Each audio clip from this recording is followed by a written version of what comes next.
Ces images prises à Riam sont caractéristiques d'une attaque au phosphore blanc.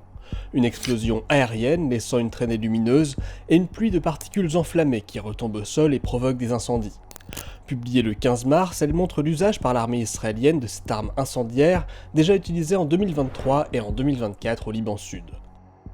Un rapport de Human Rights Watch documentait déjà des attaques au phosphore blanc sur des zones résidentielles densément peuplées le 3 mars, dans les environs de Yomor, au Liban Sud. Dans le rapport, on peut lire « L'utilisation illégale de phosphore blanc par l'armée israélienne au-dessus de zones résidentielles est extrêmement alarmante et aura des conséquences désastreuses pour les civils.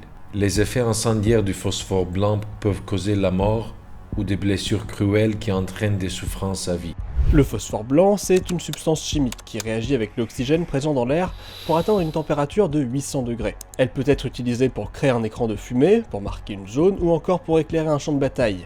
Mais elle peut également être utilisée comme une arme incendiaire provoquant des incendies, ainsi que de graves blessures, des lésions respiratoires, des défaillances d'organes et dans certains cas, la mort. Et la façon dont Israël utilise cette arme au Liban augmente les risques pour les civils et les infrastructures. Sur ces images filmées à Yomor et à Riam, on voit l'explosion en altitude de projectiles au phosphore blanc qui dispersent sans cesse tampons de feutres imbibés de la substance sur une zone allant de 125 à 250 mètres. Alors, que dit le droit international ? L'usage du phosphore blanc, arme incendiaire, est régi par le protocole 3 de la Convention sur les armes classiques, ratifié par le Liban mais pas par Israël. Il indique que les armes incendiaires ne doivent être utilisées en aucune circonstance contre des civils, ni même être lancées par des avions dans des zones civiles. Le flou laissé par le protocole est dénoncé par des ONG comme Human Rights Watch, qui appellent à une plus grande protection des civils.